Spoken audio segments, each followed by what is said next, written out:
아바타 세팅에 이어서 이번 시간에는 라이브러리에서 기본 티셔츠를 불러와 집업 후드티로 패턴을 변형해보는 시간을 가져볼게요. 먼저 우측 상단에 있는 라이브러리 아이콘을 클릭해주세요. 그리고 하단에 있는 기본 티셔츠 파일을 더블 클릭해서 불러와 보겠습니다. 2D 패턴 창에서 트랜스폼 패턴 툴을 선택한 상태로 의상 전체를 아바타 옆으로 옮겨줍니다. 이제 3D 윈도우에서 아바타를 선택한 다음 우클릭, 하이드 아바타를 눌러 아바타를 화면에서 숨겨주세요.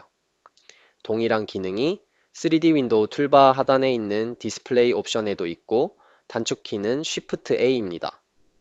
그 다음 의상을 더블 클릭해서 전체 선택한 뒤 우클릭, Reset to the Arrangement를 클릭해주세요. 단축키 Shift A를 눌러 아바타를 다시 보이게 해줍니다. 3D 윈도우 상으로 봤을 때 2D 패턴 윈도우 상의 위치와 동일한 위치에 패턴이 다시 정렬이 된 것을 보실 수 있습니다. 이제 2D 패턴 윈도우 상단에 있는 Edit Sewing 툴을 선택해 주세요.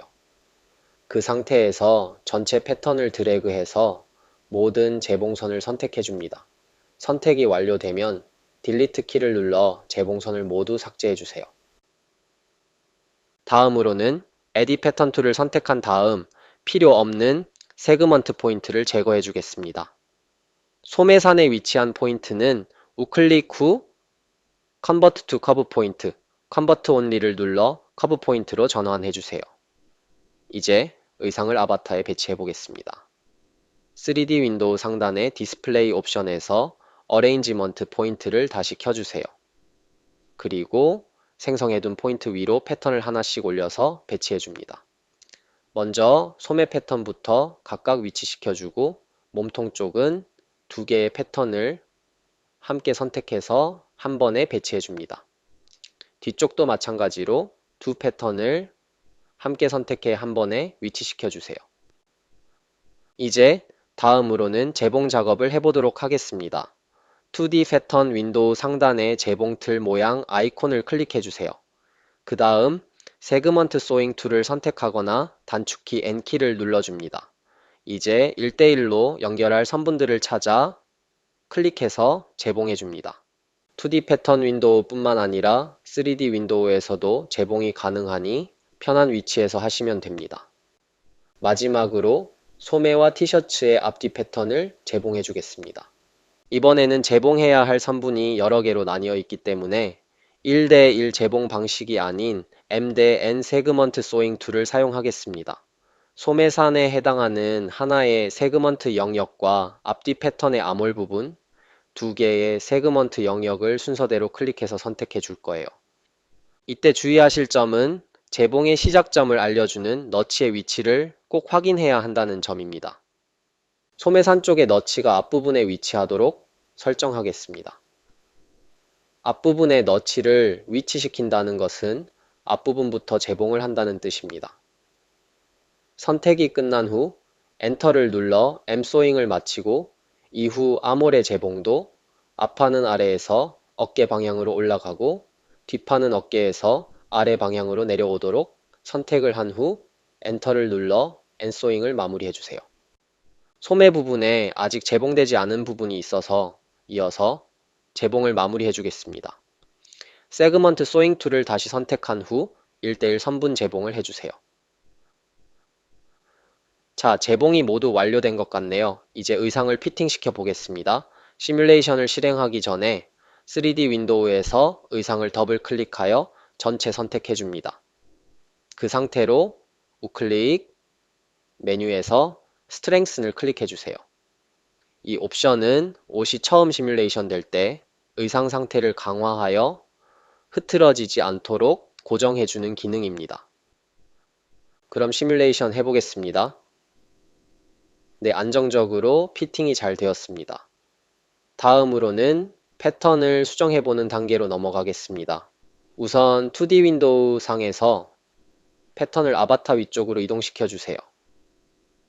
이렇게 해두면 수정을 하면서도 패턴이 아바타에 맞춰지는 위치를 쉽게 확인할 수 있습니다. 그리고 이제 상단의 디스플레이 옵션으로 이동해 주세요. 거기에서 가먼트 렌더링 스타일 탭을 클릭한 다음 트랜스페런트 서페이스를 선택해 줍니다. 이렇게 하면 의상이 투명하게 바뀌면서 아바타의 실루엣을 보면서 패턴을 수정할 수 있게 됩니다.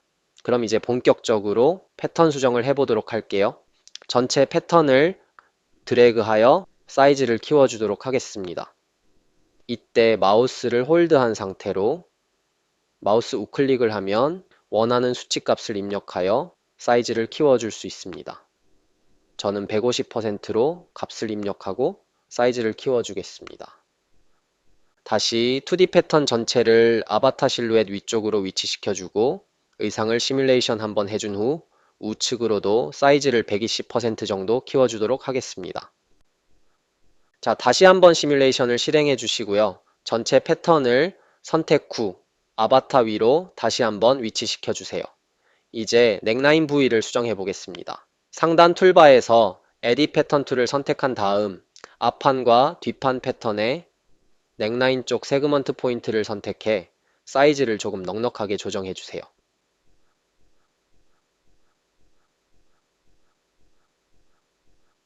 그 다음 상단 툴바에서 에딧 커브 포인트 툴로 전환합니다. 이제 목둘레에 커브 기울기를 정리해 줄 건데요.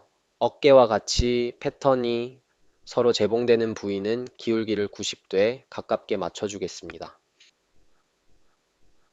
이 부분의 흐름이 자연스러워야 어깨 라인이 부드럽고 안정적으로 이어지기 때문에 최대한 90도에 가깝게 수정해 주세요.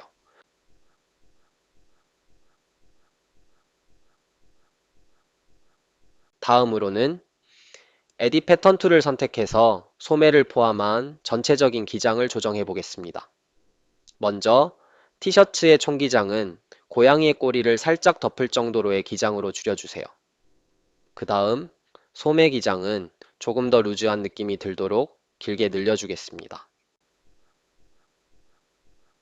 전체적인 셔츠 사이즈 수정이 완료되었으면 이제 후드를 제작해 보도록 하겠습니다.